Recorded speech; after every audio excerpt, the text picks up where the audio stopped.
안녕하세요. 네, 한 주일 동안 잘 지내셨죠? 네, 재미있는 공법 시간.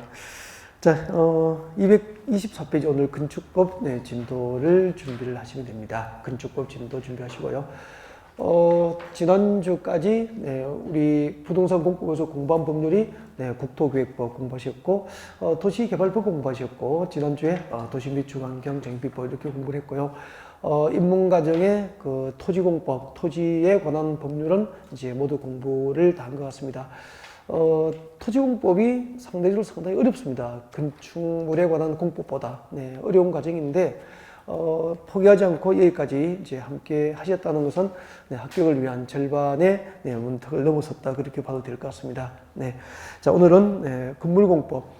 자, 건축물에 관한 공법에 해당하는 법률이 과목에 두 개가 있죠. 건축법하고 주택법 두 개가 있는데, 자, 건물공법의 기본, 건축법부터 진도를 준비할지도 그렇게 하고요. 교재를 그대로 두고 잠깐만 건축법 소개를 좀 드릴까요? 입문과정이니까. 자, 오늘 우리가 공부하게 될 법은 건축법이에요. 건축법 공부하실 텐데, 건축물을 대상으로 하는 그 공법에서 우리가 공부하는 가장 기본이 되는 법이 건축법이다 그렇게 볼 수 있고요. 출제부동사 몇 문제죠? 7문제가 출제되는데 2019년도에 건축법 무지하게 어렵게 출제가 됐습니다. 그래서 이제 건축법 주택법은 쉽게 시작하거든요. 쉽게 시작했다가 된통당했던 한 해가 아니었나 그런 생각이 들고요. 7문제 중에서 수험생이 편하게 맞출 수 있는 문제 3문제 정도. 나머지 1문제 정도까지는 실력으로 가능했고요. 나머지 건축법의 3문제는 아마 법전을 가지고 가야 될 정도 문제였다고 보면 돼요. 그러니까 작정하고 문제 낸 거죠. 그래서 나머지 3문제는 안 푸는 게 정답이었죠. 차라리 나머지 문제에 집중한 게 좋았다는 거죠. 읽고 또 읽어도 소용없는 문제였던 것 같습니다. 상당히 어렵게 나왔어요. 대신에 주택법이 7문제인데 주택법은 건물공법에서 상대적으로 예년보다 쉬웠어요. 그래서 주택법 7개 중에서 한 5문제 정도를 편안하게 맞출 수 있었기 때문에 건축법 3문제 어려워도 합격을 결정하는 점수에는 그렇게 크게 결정적인 아니었다 그렇게 전하고 싶습니다. 그래서 건축법과 주택법은 둘 모두 쉽거나 모두 어렵게는 안 나오고 하나의 법률이 어려우면 나머지가 하나 다소 쉽게 그렇게 나온다 정도 생각하시면 될 것 같습니다. 실력으로 한 4문제, 5문제 이상은 맞추자라는 목표로 공부하셨으면 좋겠고요. 한 2문제 정도는 틀려도 괜찮다. 그렇게 편안하게 시작하셨으면 좋겠어요.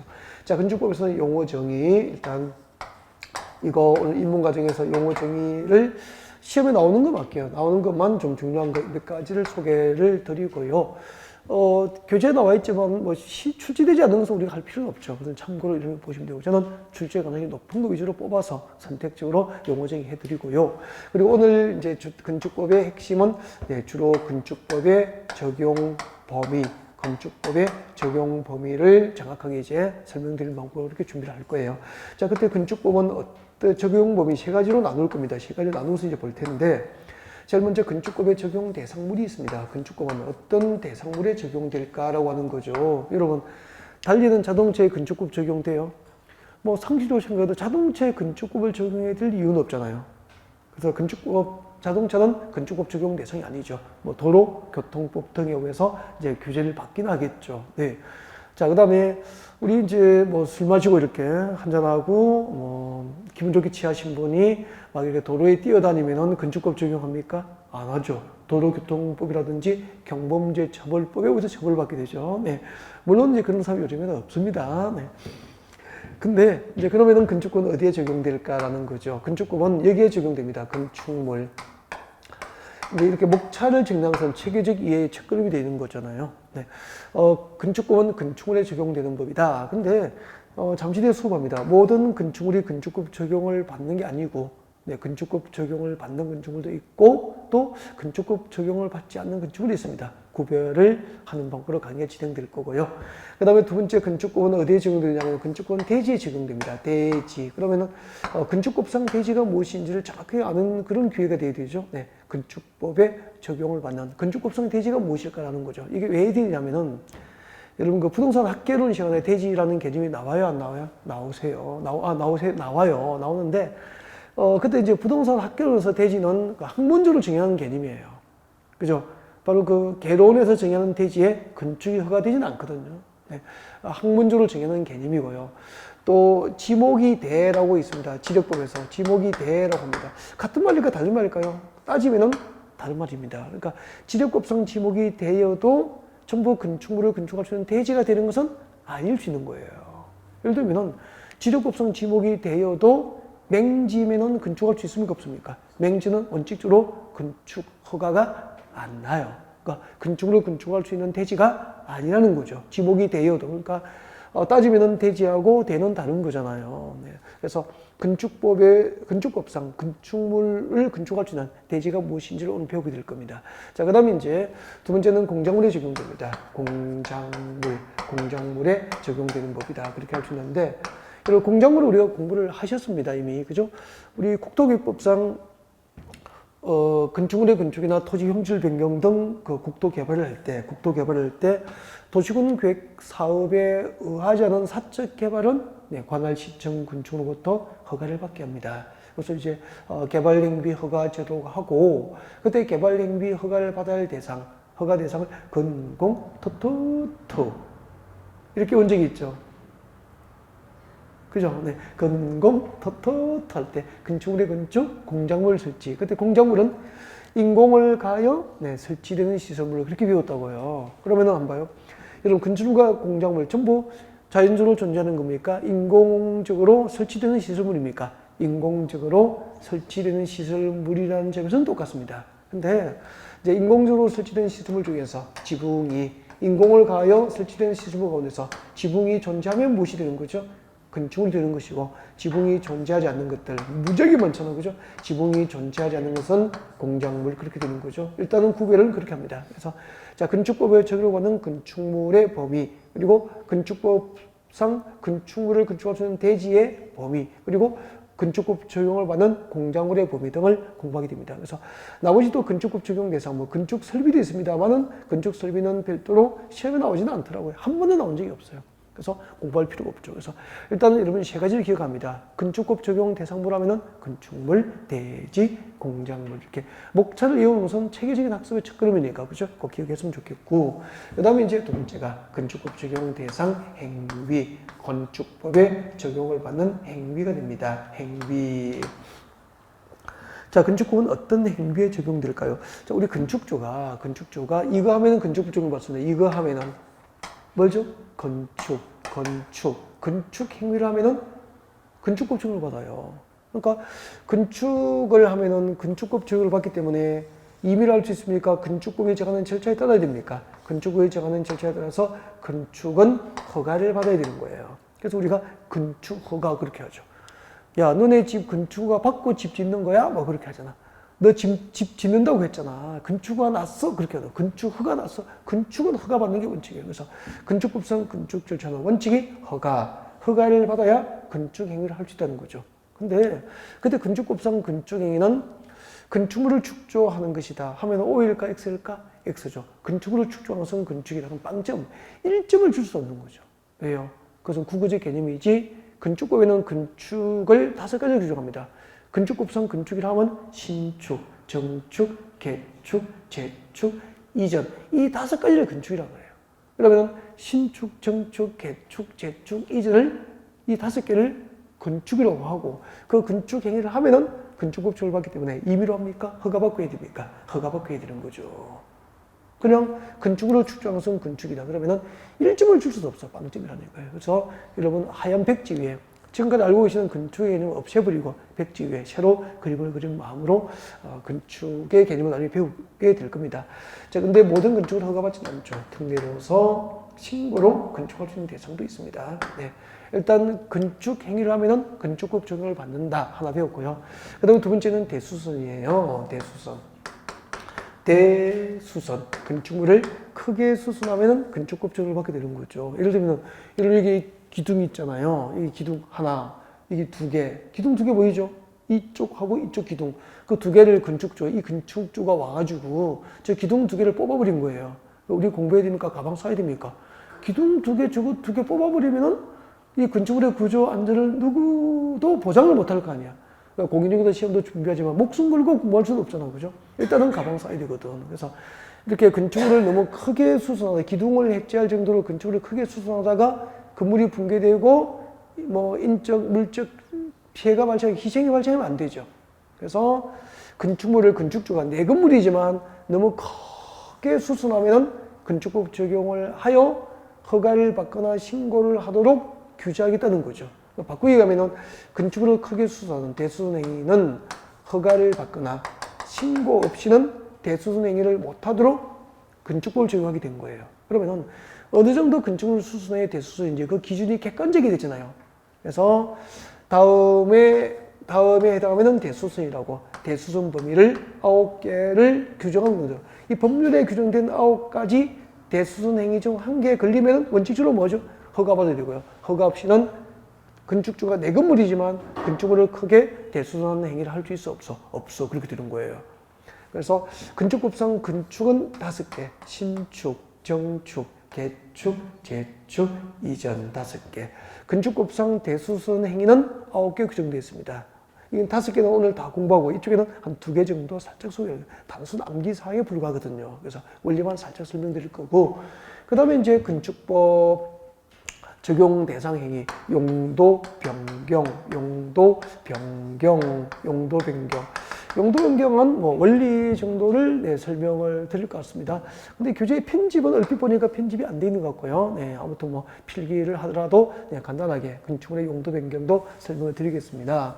건축법상 건축물의 용도 변경은 사용 승인받은 용도, 이 건물은 전부 나중에 어떤 용도로 쓰겠다고 건축허가 받을 때 전부 그 용도를 정하여 허가를 받아요. 이렇게 해서 준공검사 사용 승인하면은 그 사용 승인받은 용도 외의 용도로 건축물의 용도를 건축주가 마음대로 변경 못해요. 예를 들면은 여러분 아파트 계시잖아요. 여러분 아파트 있잖아요. 여러분이 살고 계시는 아파트 있는데 여러분이 살고 계시는 이 아파트는 공동주택입니다. 건축법상 용도가 공동주택으로 이제 사업계획 승인을 받거나 건축을 받고 집을 지은 거죠.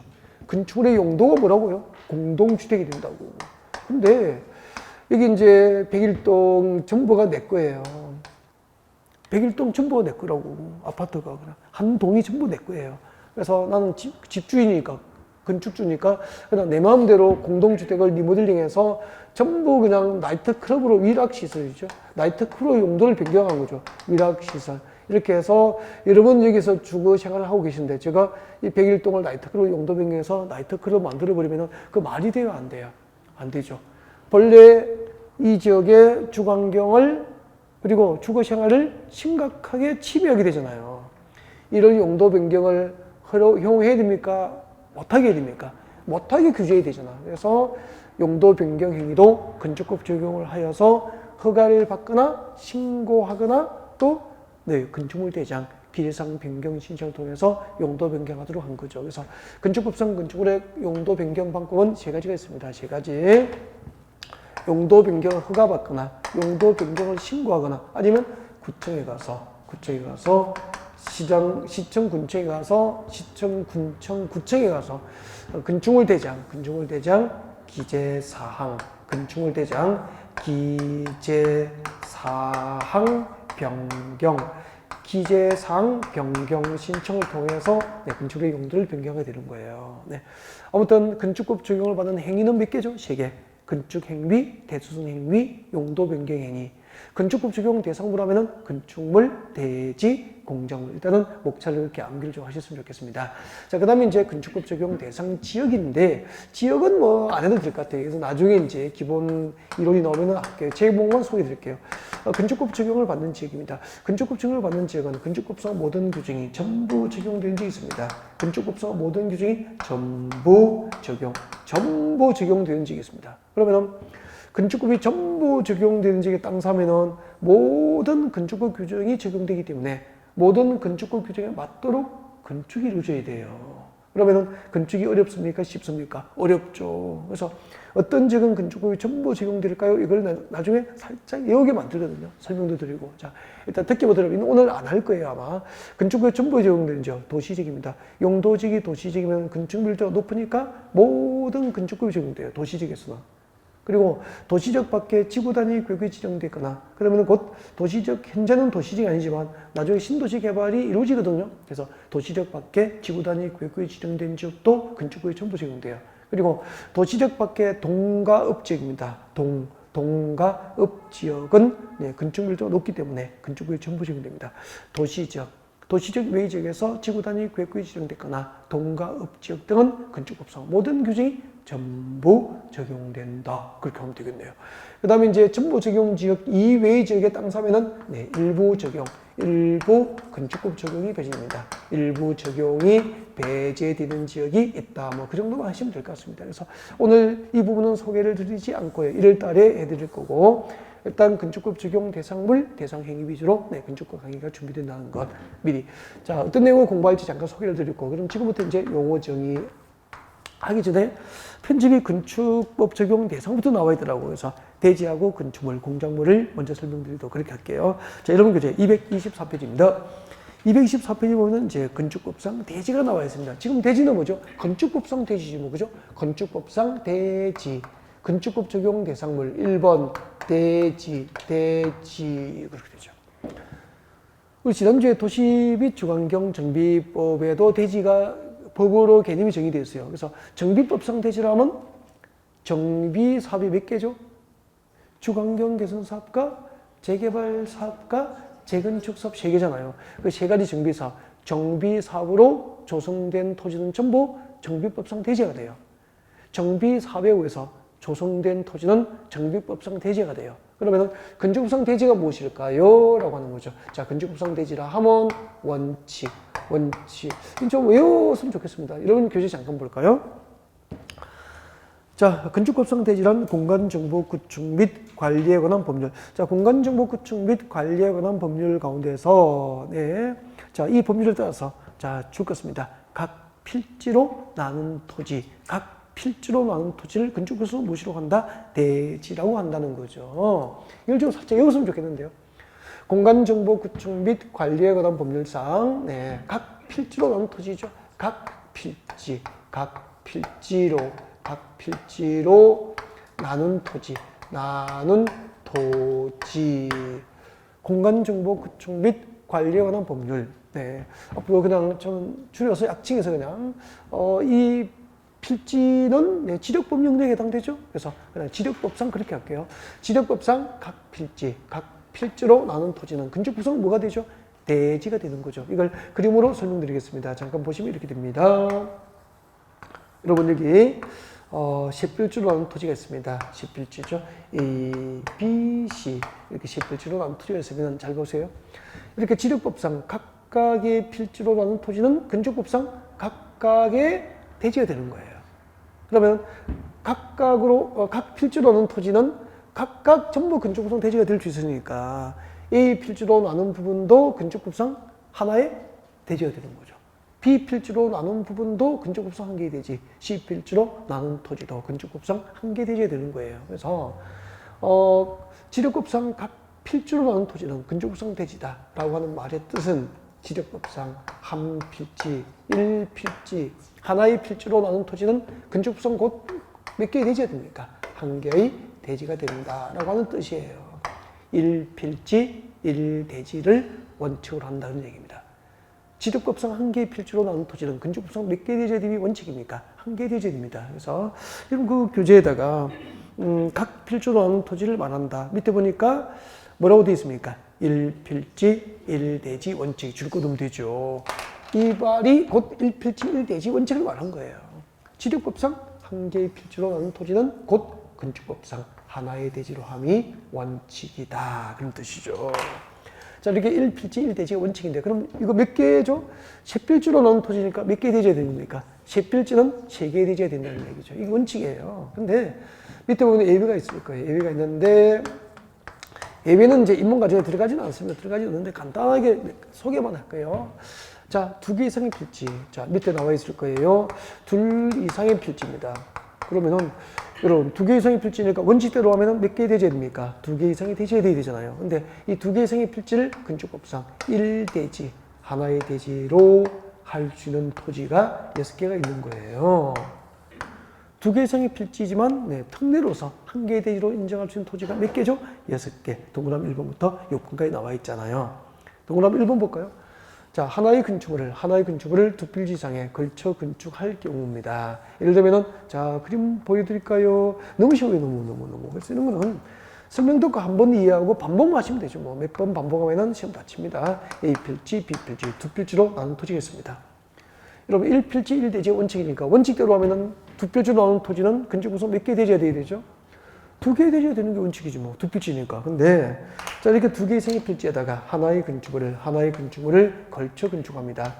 두 개 이상의 필지에 하나의 건축물을 걸쳐 건축해 버리면은 건축물이 걸쳐 건축된 A 필지하고 B 필지를 합하여 건축물에서 몇 개 대지로 옵니까? 하나의 대지로 인정해 주는 거죠. 그대로 하시면 돼요. 두 개 이상의 필지에 하나의 건축물을 걸쳐 건축하면은 건축물이 걸쳐 건축된 필지를 합하여 한 개의 대지로 본다. 그렇게 하시면 되죠. 자, 이렇게 해서 이제 6번까지 연습을 쭉 하시면 되는 건데, 두 번째는 나중에 지적법을 진도가 좀 나가고 보는 게 좋을 거예요, 아마. 그래서 남겨놓고 1월달에 하고 3번까지만 설명할까? 3번? 1번, 3번 설명할게요. 3번 보십시오. 3번이 이거잖아요. 도시군계획시설에 해당하는 건축물이 건축된 일단의 토지를 말하는 거죠. 그러면은, 여러분 여기 잠실야구장입니다. 서울의 잠실야구장이라고 가정합시다. 잠실야구장, 이게 막 관중석이장, 막 응원하고 있고, 그죠? 네. 부산 같으면 파도 타기도 하고, 공 줘라, 공 줘라, 이런 거 타고, 막 그러잖아. 그죠? 네. 공 줘라, 줘라, 아가야 줘라, 막 이런 거 하잖아요. 네. 줘라, 맞아. 공조라 가지고 줘라. 자, 사직 여기 그러면은 네, 부산은 사직야구장이죠. 네, 서울은 잠실야구장. 이런 것은 경기장이잖아요. 경기장이고, 그럼 우리 배웠잖아. 이것은 기반시설이고, 기반시설 설치는 무엇을 결정합니까? 기반시설이고, 경기장은 기반시설이고, 기반시설 설치는 도시군관리계획으로 설치를 결정고시하게 됩니다. 이렇게 도시군관리계획으로 결정고시된 이후부터 이 기반시설의 명칭은 뭐로 바뀌죠? 도시군계획시설이 되잖아요. 이렇게 도시군계획시설 설치가 결정고시된 토지, 그러면 사직야구장, 서울의 잠실야구장은 그 규모로 보아서 그 도시군계획시설 설치된 그 일단의 토지는 지적법상 한 필지입니까? 수십 필지입니까? 수십 필지 될 수 있을 거예요. 그래도 이렇게 도시군계획시설 설치가 결정고시된 일단의 토지는 두 필지 이상이어도 건축에서 몇 개 대지로 옵니까? 한 개 대지로 보는 거죠. 도시군계획시설 설치가 결정고시된 일단의 토지는 두 필지 이상이어도 건축에서는 한 개 대지로 본다. 그렇게 하면 되죠. 그래서 이런 것은 설명 듣고요. 한번 이해하고 교재 몇 번 읽으면 객관식이니까 생각나면 되죠. 문제 보고 기억나면 되거든. 그래서 다 찾을 수 있다고. 일단 여기까지. 여기에 강조를 많이 하겠습니다. 제가 이거 예전에 보면은 건축구상 대지가 뭐죠? 라고 물으면 대답이 시원하게 잘 안 나와요. 연습을 좀 하셨으면 좋겠습니다. 알겠죠? 지적법상 각 필지로 나눈 토지를 말한다. 이렇게 이걸 꼭 외웠으면 좋겠습니다. 지적법상 각 필지로 나눈 토지가 건축구상 대지라는 말의 의미는 1필지, 1대지를 원칙으로 한다. 그렇게 하시면 되죠. 됐습니다. 그리고 이제 두 개 이상의 필지를 한 개의 대지로 알려주는 토지도 있고, 또 한 필지 이상의 일부, 한 필지 이상의 필지의 일부의 대지를 보지 않고 한 개의 대지를 알려주는 경우도 있고 그렇습니다. 네, 예배는 나중에 1달에 점차 들어가요. 자, 건축법 적용 대상물. 첫 번째 뭘 공부한 거죠? 대지. 두 번째 이야기입니다. 건축물은. 자, 여러분 교재 반대쪽에 있더라고요. 네, 225페이지 보면은 오른쪽 제일 위에 건축물이 나와 있습니다. 자, 지금부터 하는 건축물은요, 건축법의 적용을 받는 건축물이에요. 건축법의 적용을 받는 건축물이 몇 개 규정되어 있습니까? 3개. 동그라미 1, 2, 3번까지 하시면 되죠. 기타 대통령령이 정한 것까지 찾아서 외울 필요는 없어요. 그러니까 시험 안 나오니까. 그래서 동그라미 1번, 2번, 3번 하시면 돼요. 건축법 적용을 받는 건축물입니다. 네. 자, 1번 같이 볼까요? 교재 보십시오. 토지에 정착하는 공작물 중에서 지붕과 줄 끝쪽 끝까지 지붕과 기둥 또는 벽이 있는 것은 건축법 적용받는 건축물이 됩니다. 여기까지 적어놓고 고개를 드시면 설명을 드리겠습니다. 봐주시고요. 여러분, 건축법칙을 받는 건축물, 일단 첫 번째, 건축법 적용을 받는 건축물이 되려면 첫 번째, 토지에 정착하는 공작물 중에서 첫 번째 무엇이 있어야 되죠? 지붕과, 그리고 기둥 또는 벽이 있는 것은 건축법칙을 받는 건축물이 되는 거예요. 그때 교재책도 괜찮아요. 지붕은 뭐죠? 필수입니다. 필수. 토지에 정착하는 공작물이 건축법 적용을 받는 건축을 되기 위해서는 반드시 무엇이 있어야 됩니까? 지붕이 있어야 되는 거죠. 필수 요소예요. 토지에 정착하는 공작물 중에서 지붕이 없고 기둥 또는 벽만 있다면 그것은 건축법 적용을 받는 건축물이 아닌 거예요. 이 필수니까 꼭 있어야 돼. 지붕이 있으면 기둥 또는 벽이니까 기둥과 벽은 둘 모두가 있거나 둘 중 하나만 있어도 건축법 적용을 받는 건축물이 될 수 있는 거잖아요. 그래서 기둥 또는 벽 할 때 기둥과 벽은 필수입니까? 선택입니까? 선택 요소. 지붕만 있다면 기둥과 벽은 둘 모두가 있거나 둘 중 하나만 있어도 건축법 적용을 받는 건축물이 되는 거죠. 그러면 자 문제 나옵니다. OX로 판단해서 대답하실까? 대답합니다. 인터넷으로 공부하시는 분도 대답하세요. 입모양 보면 다 알 수 있다니까 맞는지 틀리는지. 자 시작할게요. 토지에 정착하는 공작물 중에서 지붕과 기둥만 있는 것은 건축법 적용을 받는 건축물이다. OX? O잖아. O죠? 이거 있으면은 이거 둘 중 한 개 있어도 되니까 이거 있으면은 기둥만 있어도 건축법 적용을 받는 건축물이 되잖아요. 그죠? 오케이. 맞습니다. 그 다음에 두 번째는 이에 딸린 시설물이라고 되어 있죠. 이에 딸린 이가 뭐죠? 이가 이거예요. 이거 봐요. 이때 이는 이에 딸린 시설물이라고 되어 있잖아. 이때 시설물, 이때 이는 앞에 이걸 말하는 거죠. 즉 건축법 적용을 받는 건축물을 말하는 거예요. 건축법에 적용을 받는 건축물을 말한다고. 이가. 알겠죠? 그러면 건축법 적용을 받는 건축물에 딸린 시설물도 건축법에서는 무엇으로 봅니까? 건축법 적용을 받는 건축물로 보는 거지. 그럼 건축법 적용을 받는 건축물에 딸린 시설물, 예를 들면 무엇이 있을까요? 거기 나와 있죠. 대문, 옹벽, 담장, 굴뚝 이런 것은 건축물에 딸린 시설물일 경우에는 건축법 적용을 받는 건축물로 본다는 겁니다. 아셨죠? 네. 여러분, 대문, 옹벽, 담장, 굴뚝은 인공적으로 설치된 시설물이고 지붕이 존재합니까? 없습니까? 없기 때문에 본래는 건축물입니까? 공작물입니까? 공작물이지만 이것들이 건축법 적용을 받는 건축물에 딸린 시설물로 설치된 경우에는 이것도 건축법 적용을 받는 건축물로 본다는 거예요. 아셨죠? 네. 그 다음에 세 번째. 이 3번이 여러분 이거 건축물 한 5년 사이에 단독 출제만 2번 나왔으면 시험에 상당히 출제비인데 높잖아요. 상당히 높죠. 3번이 제일 많이 나온 것 같아요. 지하 또는 고가의 공작물입니다. 지하 또는 고가의 공작물에 설치하는 이거 외우셔야 됩니다. 살짝 사무실, 공연장, 점포, 차고, 창고는 건축법 적용을 받는 건축물이 됩니다. 지하 또는 고가의 공작물에 설치하는 사무실, 공연장, 점포, 차고, 창고는 건축법 적용을 받는 건축물에 해당한다. 그렇게 됩니다. 네.